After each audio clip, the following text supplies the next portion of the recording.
A British take on Martin Scorsese and Quentin Tarantino films, Guy Ritchie's Lock, Stock, and Two Smoking Barrels was a refreshing and interesting take on the dialogue-heavy, humorous gangster films.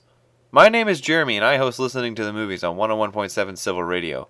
I play classic hits from great film soundtracks, and a few weeks ago, I played Lock, Stock, and Two Smoking Barrels.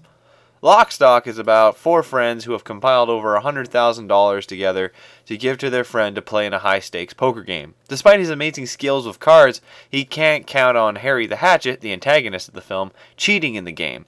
In a turn of events that puts the friends in more debt than they even started out with, they have 1 week to come up with the money or face horrible, gruesome death.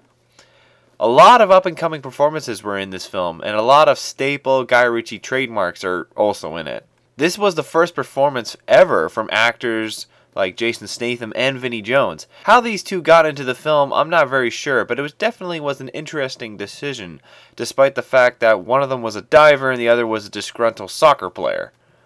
Much like Tarantino's Reservoir Dogs, Lock, Stock was made on a very cheap budget. With limited resources and equipment, Ritchie relies on his actors' interpretations of his characters to keep the audience entertained.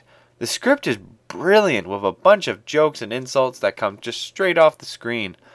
Despite the severity of the situation that the four main characters are in, it actually is a really funny movie.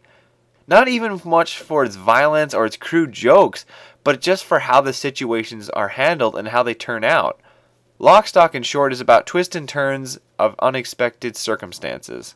Things just happen that could never have been foretold.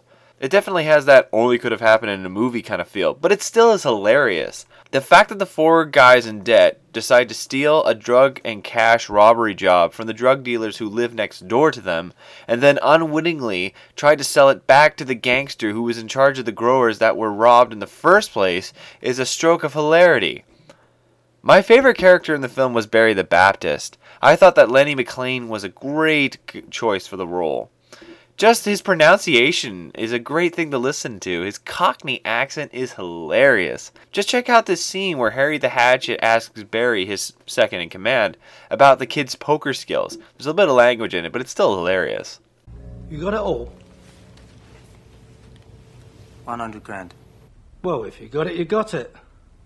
Now, if you don't mind. What's this Eddie like, then? He's a fucking thief. Harry has a colleague, a monster of a man, Barry the Baptist. The Baptist got his name by drowning people for Hatchet. Are you gonna fucking pay? Are you gonna fucking pay? Barry makes sure the administrative side of the business runs harmoniously. The soundtrack is a great mix of British punk rock and American blues. Composer John Murphy, who has worked on films like 28 Days Later and Sunshine, also wrote some music for this. It's a great film to listen to. The odd British innuendo and jokes are staple marks of Guy Ritchie films.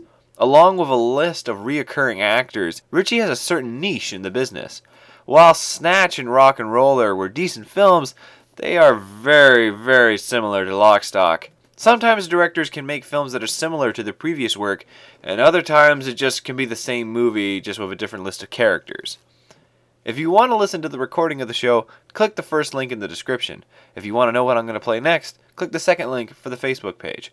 Thanks for watching, guys.